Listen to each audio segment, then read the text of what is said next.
Ok. Entonces, nos quedamos en el tema 7. La otra semana vimos lo que era la lección, el concepto tradicional y el moderno. Ale, ¿nos quieres compartir tu trabajo, tu tarea de lo que pusiste de lo tradicional y lo moderno?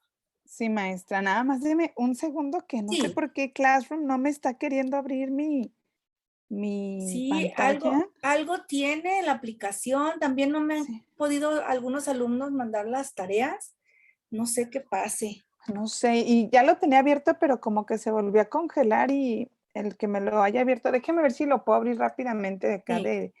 del PDF que le ¿Lo envié. quieres compartir o nomás lo hablas así? Am, como usted me diga, maestra. Ay, espérame, no abrió otra tarea. Espérame, No, acá está, ya lo encontré. tú Espérame, ya dime lo como encontré. tú quieras.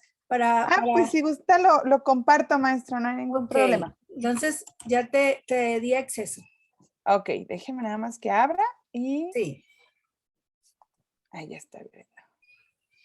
Es que abrí otra tarea que no era la mía, pero no era la de su materia, más bien, sí era mía, Sí, pero más no la bien de de su. otra, sí. Ay, sí, como ya me pasó con usted que le envié otra. Ay, no, qué pena. Y así puede pasar, no, no hay problema. Ok, a ver, ya está. Aquí, muy bien. Eh, ahora sí, déjeme. A ver, ok, y listo. A ver, ahora sí. A ver, ahí va. No sé si ya se presentó. Sí, ya va diciendo compartiendo. Ok, Mm, ya se ve. ya, ok, bueno. Yo en mi cuadro lo quise hacer como no tan extenso, aunque era muchísima información, pero traté de ser lo más prudente. Sí, Eh, era lo más básico. sí, en la escuela, bueno, donde dice, ¿cuál es el concepto de aprender? Bueno, en la escuela tradicional se basa en este modelo y se fundamenta en la consideración de que la mejor forma de preparar al estudiante para la vida es formar su inteligencia, sus posibilidades de atención y de esfuerzo. Y en la escuela moderna, el sistema educativo, perdón, el nuevo método de educación y el sistema educativo tradicional, nuestro método, ay, perdón, creo que me confundí aquí. Bueno, hay muchas confusiones entre el sistema educativo moderno y el sistema educativo primitivo. La educación moderna se basa en los ordenadores y el Internet. Y bueno, Muy otras bien. más, pero no sé qué me pasó ahí. Sí, está bien. Luego, ¿cómo es la enseñanza? En el método tradicional es totalmente expositivo y mecánico, sin cambios en las clases. Lo importante era adquirir cuanto más conocimiento mejor. El aprendizaje tradicional es aquel que se caracteriza por una exposición continua por parte del instructor. En esta metodología, la actividad del estudiante se limita a tomar apuntes y o hacer preguntas ocasionales y no solicitadas al instructor. En la escuela moderna, se pretendía desarrollar las destrezas del alumnado, así como sus habilidades de manera mucho más abiertas y dinámicas a lo que se estaba acostumbrado. Se pretende ir un poco más allá, educando para la sociedad e incorporando temas transversales para educar al alumnado en todos los ámbitos a los que se enfrentará en su vida adulta. Como enfoque, en la escuela tradicional, en todas las ocasiones es verbalista y pasivo. El repaso es entendido como la repetición de lo que el maestro explica. La clase y la vida son organizadas, ordenadas y programadas. La pedagogía constructivista presenta un desarrollo de pensamiento pobre y poca independencia cognitiva. En el moderno, la dinámica moderna hoy en día requiere que los docentes se interesen mucho más en la didáctica en general, no únicamente se puntualicen en la disciplina que enseñan. Es prioritario que conozcan la forma de cómo impartir conocimientos, adecuando técnicas de enseñanza a la problemática presente en la psicología del niño y adolescente, los cuales presentan una serie de características propias de su edad, por lo que requieren del maestro gran técnica, flexibilidad y agilidad profesional para que cumplan con eficacia su labor de orientador, educando y formador. Con ello se con una didáctica moderna, general y dinámica. El estudiante en la escuela tradicional es responsable de memorizar información y conocimientos, ya que es una educación basada en la memorización y no en la creación. El método de enseñanza es igual para todos los estudiantes y no se tienen en cuenta las habilidades individuales. En la escuela moderna pasa a ser el alumno contando con mayor libertad y siendo su aprendizaje efectivo el principal fin de toda la educación. En el docente tradicional, la figura del maestro en la escuela tradicional es la de una persona muy autoritaria que únicamente se dedica a desarrollar su clase de manera oral e inflexible. En la moderna, el maestro pretende ser un facilitador del aprendizaje, el guía que acompaña y facilita al alumnado nuevos aprendizajes, por lo que se convierte en una figura mucho más cercana. Las características de la tradicional es la metodología en la escuela tradicional es totalmente conductista. Se trabaja con los libros de texto, el cuaderno y la pizarra, en una figura obediente y pasiva que se dedica únicamente a acatar las normas y ser obediente. En la moderna, la escuela nueva es constructivista. Se trabaja con otro tipo de recursos didácticos. El alumno participa en las clases de manera activa, siendo parte también de su aprendizaje. Y por último, las características de la pedagogía en la escuela tradicional. En el aula se limita la individualidad y la creatividad de los alumnos, ya que tienden a ser sujetos pasivos, con poca iniciativa e inseguridad y poco interés en el proceso de aprendizaje. Y en la moderna se incorpora a la mujer a las labores educativas y establece la idea de que el aprendizaje podía darse a través de la colaboración amistosa del alumno y el profesor. También proponía una enseñanza, un entorno al aire libre que avanzará al ritmo propio del alumno y no del profesor. Muy bien, Alex. Muchas gracias. ¿Alguien más que quiera? Ok, yo pensé que se me había quitado. Sara, ¿quisieras compartir tu trabajo?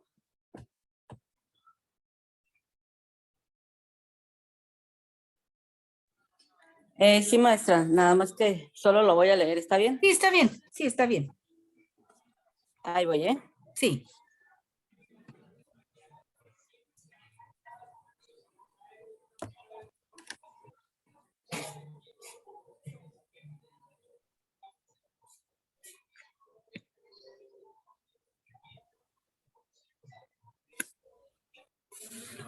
Bueno, en la escuela tradicional, el concepto de aprender, pues el maestro es el centro de todo, los alumnos solo deben hacer lo que él les indique, el contenido es de memorizar, de repetir de manera pues mecánica, se mantienen los alumnos pasivos, solo pues se llenan de información, pero no la construyen. En la escuela moderna, el alumno es el centro del aprendizaje, ellos construyen el conocimiento a base de la información que se va teniendo. Son participativos, activos, el maestro es más o funge más como una guía y los dirige como tal. ¿Cómo es la enseñanza? En la escuela tradicional, pues el maestro, como ya lo dijimos, es la máxima autoridad, los alumnos van a aprender contenidos que ellos dictaminen, que son los que ya están pues ahí estipulados, no van a cuestionar al maestro, no hay flexibilidad, todo es mecánico y no hay cambios en la clase, es decir, es una clase muy lineal, no hay como esa participación de que los alumnos expresen sus propias ideas. En la moderna se pretende ir más allá, incorporan ya temas más transversales, educando al estudiante en los ámbitos en que se enfrentará cuando éste sea adulto. Los educan ya más para la sociedad y sus beneficios. ¿Cómo es el enfoque en la escuela tradicional? El enfoque de esta escuela es conductual y nos dice que el comportamiento es el resultado de las reacciones adquiridas como respuesta a los estímulos externos. En la escuela nueva, ponen más énfasis ya en lo que es la libertad y la autonomía del niño y la dignidad en la infancia y sus valores de ellos. ¿Cómo es el estudiante en la escuela tradicional? Pues como ya lo mencioné, no expresa ideas, solo sigue órdenes, es pasivo, obediente, está reprimido en sus ideas, reprimido en sus ideas, aprende, me trabé. No le permiten pues seguir sus propias ideas como tal. En la escuela nueva es activo, es participativo, expresa ideas, construye su aprendizaje y desarrolla más su creatividad. El docente en la escuela tradicional pues es autoritario, es rígido, es la máxima autoridad y no es flexible. Ya en la escuela nueva es más empático, es más amable, sabe ser más una guía que escucha al alumno, es más amistoso, flexible, participativo con los alumnos. Las características en la escuela tradicional, eso es de transmisión verbal de información, usan un volumen muy alto de que se note que el maestro es quien manda. Él es el centro de la enseñanza como tal. Se aprende por repetición y bueno, asume el poder total en el aula, en la clase. Ya en lo que es en la escuela nueva, el alumno pues es el centro de la enseñanza. El profesor es guía para enseñarlo, el alumno goza de más libertades para expresar y para crear. Características pedagógicas en la escuela tradicional. Los roles del profesor y alumno son sumamente marcados y específicos. Trabaja bajo un enfoque expositivo. La evaluación usada en este tipo de educación es reproductiva. Enfoca sus resultados a las calificaciones obtenidas. El alumno recibe información en todo momento. En la escuela moderna, la participación del alumno, la personalización en el aprendizaje integran más a las familias en el proceso educativo, la importancia de saber hacer y también otra de las cosas que el maestro aquí ya es paidiocentrismo. Hay metodologías ya alternativas que se aplican para la enseñanza. Esto es lo que yo tengo, maestra. Muy bien, Sara, muchísimas gracias. Entonces, pues ya tenemos bien claro lo que era la lección y la escuela de antes y lo que es ahora, ¿verdad? Que ha cambiado muchísimo. Ya con esto que está súper entendido, nos pasamos a lo que sigue, que es la lección según Herbart y sus discípulos. Nos dice que Herbart era un pedagogo que propuso construir una ciencia en la educación. Conoció la existencia de las ideas innatas, ya que ellas para él son solo experiencias anteriores que no han llegado a ser conscientes. Recibió una gran influencia de Rousseau y Pestalozzi. Privilegió el aprendizaje empírico subordinado la pedagogía a la filosofía práctica y consideró a la educación como un medio de desarrollo a la capacidad moral para llegar a formar personas virtuosas. También nos decía que era subordinada a la pedagogía a la filosofía práctica y consideró a la educación como un medio de desarrollo de la capacidad moral para llegar a formar personas virtuosas. Eso era lo que quería él. También propone el concepto de interés. El niño no viene con un conocimiento en la educación le ayuda a descubrir. El conocimiento se produce por el trabajo, por la producción que ese mismo niño hace, en la instrucción para producir un interés. También nos dice que él más bien hizo una teoría personalista, ¿sí? Sus ideas centrales era la construcción del espíritu del niño por medio de ideas claras, precisas, experiencias de un modo sistemático. También era una teoría científica. El modelo de Harvard estaba en 3 momentos, tanto era del gobierno como la instrucción y la disciplina. ¿Por qué? Porque en el gobierno era el que daban las instrucciones, ¿sí? Y solamente era la disciplina. Era antes como la escuela tradicional, ¿sí?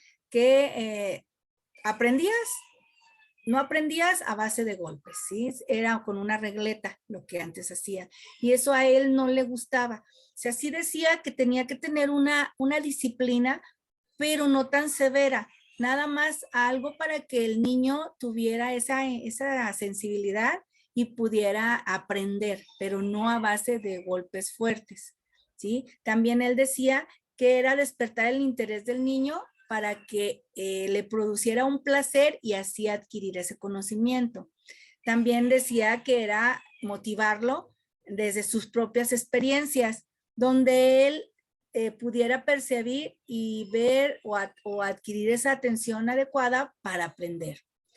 Él decía que tenía que tener libertad y perfección, derecho y justicia. O sea, que él tuviera la libertad de poder hacer su propio conocimiento en su derecho de quererlo adquirir y teniendo su propia justicia, ¿verdad? También decía que primero tenía que ser una persona moral antes de intelectual. O sea, que él empezó con la pedagogía moderna. Él empezó a investigar y a ver que con tanta disciplina o con tantos castigos, el niño a lo mejor sí aprendía, pero no para toda la vida, sino en el momento. Y él lo que él quería era que, pues, aprendiera para toda su vida. ¿Alguna pregunta hasta aquí? No, maestra. Algo que tú hayas investigado, Ale, sobre... Muy similar a lo de usted, pues que él era considerado el padre de la pedagogía como ciencia, que él unía la práctica con la teoría y mediante este conocimiento de la teoría podrían entender, pero no explicar mediante la práctica, perdón, pero no explicar y mediante la práctica podemos explicar, pero no entender. También decía que se derivaba de que el fin del, perdón, se derivaba del fin de la educación y aparece el primer sistema de pedagogía. Decía que con la pedagogía se hacía ciencia y se diferencia netamente del arte de la educación, porque una ciencia solo se considera como tal cuando presenta su contenido. Él también fue uno de los fundadores de la psicología moderna y la psicología como ciencia basada en la experiencia, la metafísica y las matemáticas trató de erigir una ciencia del hombre sobre la enseñanza de las ciencias naturales, el asociacionismo inglés y el idealismo. Así es. O sea que él trató de que ya no fuera tan tradicional pues la escuela, que ya fuera un poquito más abierta, pero pues tuvo que pasar algunos años para que pudiera él demostrar que esto podía pasar, porque sí fue un cambio quería un cambio muy fuerte. Entonces sí le costó un poquito de trabajo, pero poco a poco pues con otros pensadores o otros pedagogos ayudaron a que esto se hiciera pues realidad y hasta lo que vamos ahorita, ¿sí? Porque pues gracias a él tenemos esta escuela moderna donde ya no es tanto, pues tanta disciplina o el maestro tiene que estar siempre, sino que ya el alumno ya busca, ya hay otros métodos donde él ya puede pues crear su propio conocimiento y les quede un poquito más grabado ya con otros métodos. Sara, ¿investigaste algo más que no hayamos hablado? De lo mismo que estábamos hablando del cuadro comparativo. No, ya del otro punto que es de Hervals. Ya de la tarea. Ajá. Pero ¿no era la pasada esa o a ver, ya me perdí en eso? Ah, sí, lo que pasa es que ya es la investigación que ya habíamos hecho, nada más que ya sí, me seguimos. llaman, pero déjenme abrir el archivo porque Ok, no lo tengo sí, abierto. está bien. Sí, ya sería el otro subtema. Ya vamos a cerrar lo que es este tema, que nos quedamos nada más en el 7.1, entonces ya estamos ahorita en el 7.2, que es la lección según Herbarts y sus discípulos. Ah, sí, ya sé cuál dice, pero déjeme buscarla. Sí, muy bien. Entonces, como estábamos diciendo, mientras la escuela moderna, pues casi empezó con este psicólogo pedagogo, filósofo, porque también metió todos sus conocimientos para poder, pues adquirir, o él quiso que ya la disciplina no fuera tan severa como era antes, ¿sí? Que ya fuera un poquito menos, porque pues claro, no lo pudo cambiar al 100%, porque pues el gobierno seguía pues llevando a cabo lo que era la disciplina y lo que era la escuela. Muy bien. ¿Tú me dices, Sara? Ah, sí, ya lo tengo. Muy Bueno, bien. yo de lo que investigué de la educación según Herbert, Ajá. la pedagogía debía enfatizar la conexión del niño con la sociedad, promoviendo su desarrollo con una finalidad útil para con él, para con el resto de los seres humanos. Es decir, el desarrollo intelectual, moral del niño ay, espérame, déjeme lo abro en otro porque lo tengo en pequeño y no lo alcanzo a ver bien. Y humano. Bueno, es decir, el desarrollo intelectual, moral del niño debía de hacerse de tal forma que la transformación con el paso del tiempo en un adulto de que se sintiera pleno y útil o un ciudadano productivo para el conjunto de la sociedad. Cada niño había nacido con un potencial único. Sin embargo, este potencial no sería debidamente aprovechado si el niño no tenía las oportunidades de recibir una educación formal y reglada, es decir, la escuela, y que ésta estuviera bien organizada. Si bien la familia y la iglesia podrían transmitir conocimientos y valores útiles para el día a día, solamente la escuela podría garantizar un correcto desarrollo intelectual y moral del niño. ¿Hasta aquí, maestro, le sigo? Sí, síguele.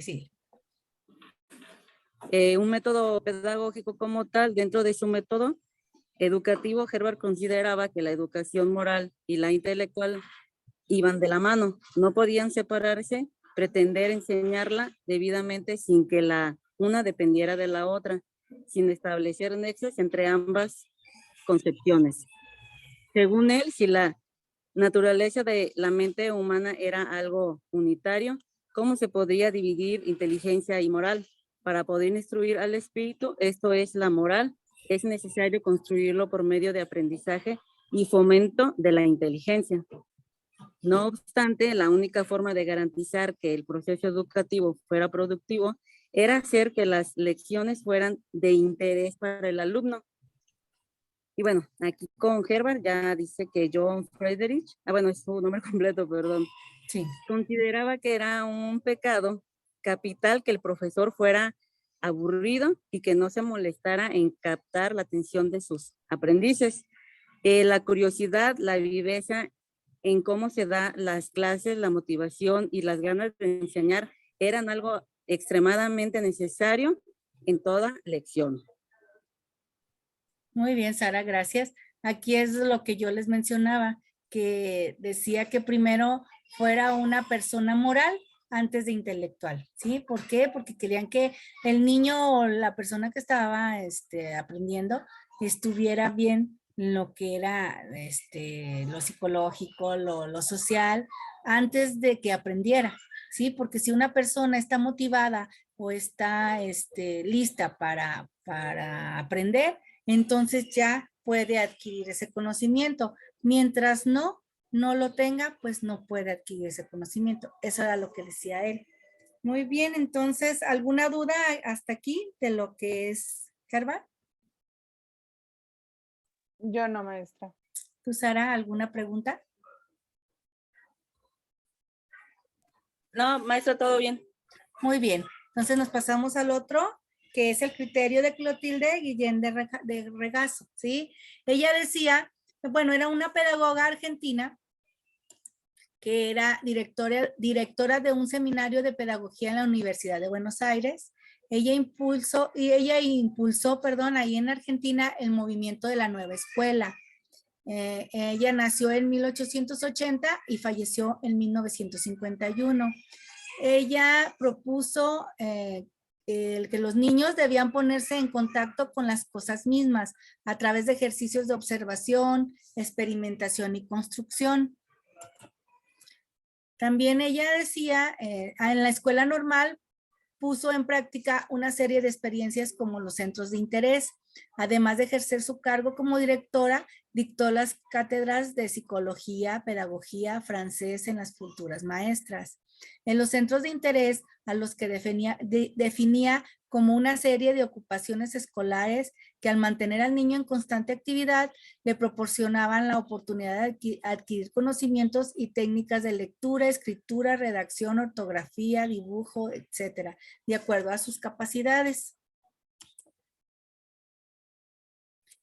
Clotilde decía además que podían ser desarrollados en cualquier escuela, por muy pobre que fuera su dotación, siempre que el maestro fuera rico en inventiva, actividad, amor a los niños y en su profesión.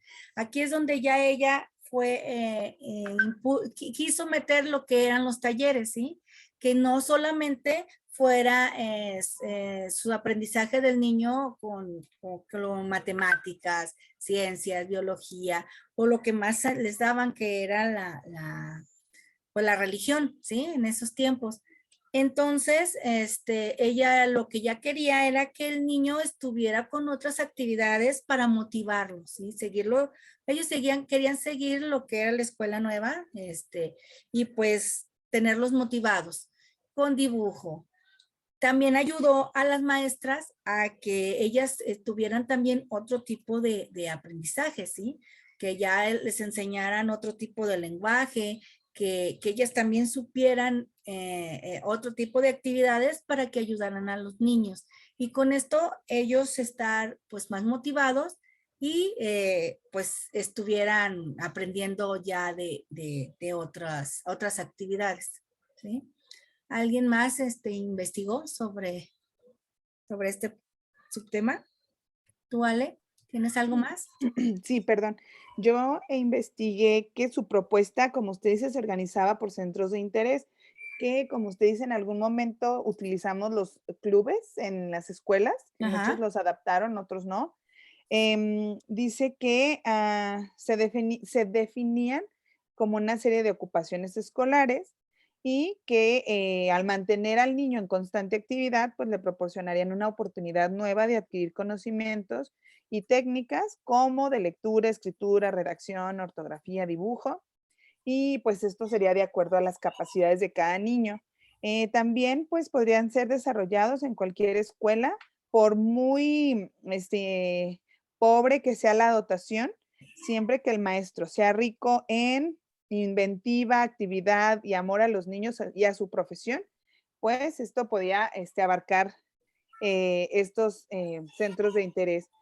También dice que ella organizó e intervino directamente en las decisiones del personal de la primera planta funcional de la institución en la escuela normal para poner en práctica una serie de experiencias como estos centros de interés, haciendo importantes aportes y reformas a las concepciones sostenidas por la escuela nueva. Muy bien, Ale, gracias. Sara, ¿tú investigaste un poquito más? ¿Algo diferente?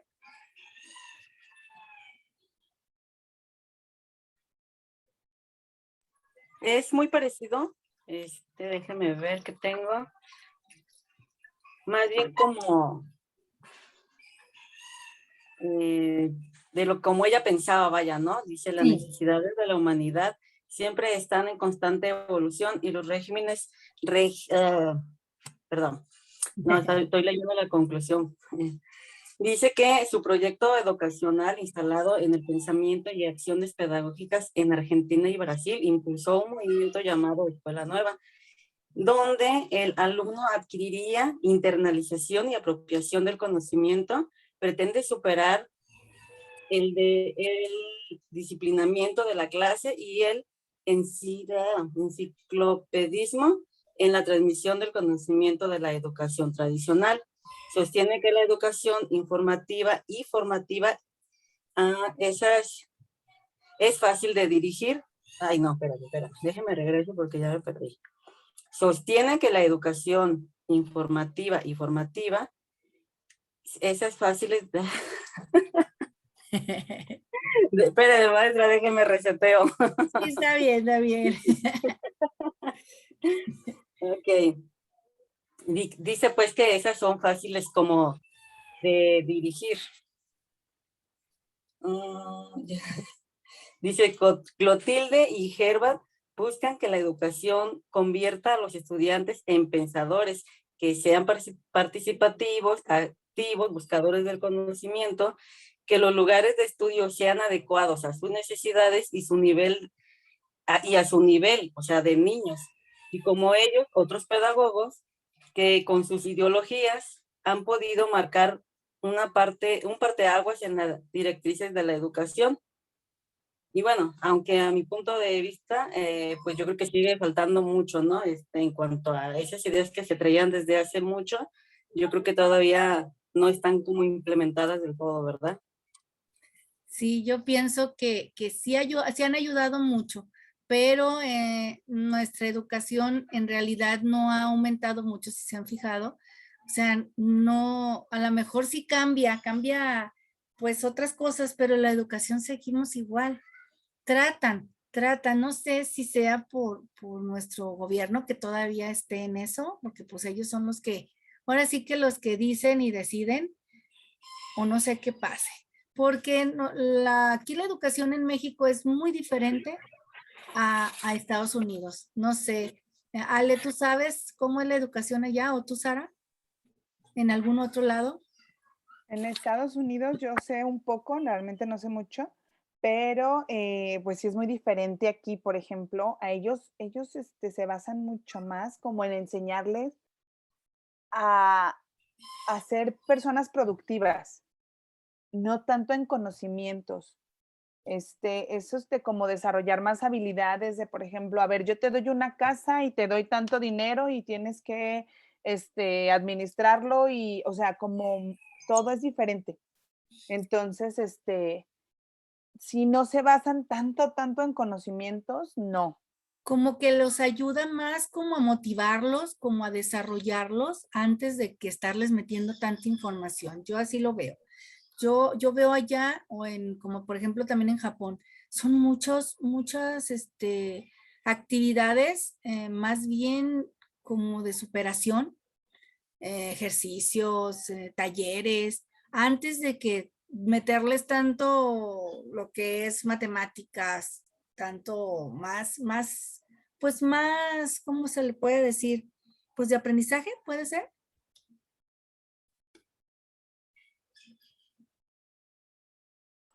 Sí, aunque ellos son como más, como muy organizados, como muy disciplinados, como muy organizados, o sea, todo es como, ay, no sé, digo, yo supongo que es bueno, no digo que no, pero sí es muy diferente también a nosotros. Yo tuve a una niña, de una vecina que pues estaban en Estados Unidos, pero pues por problemas, no sé qué pasó, se vinieron a vivir aquí a México, se regresaron aquí a Guadalajara. Y sí le estaba batallando mucho la niña porque no encajaba en la escuela, porque allá eran puras, así como dices, Ale, puras materias que deporte, que más como de superación personal, y aquí no.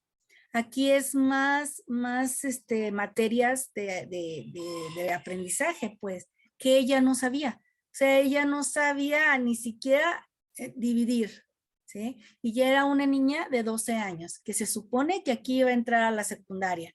Y no sabía nada. No es que no sabía, sino que la enfocaban allá enfocan a otros niveles, pues.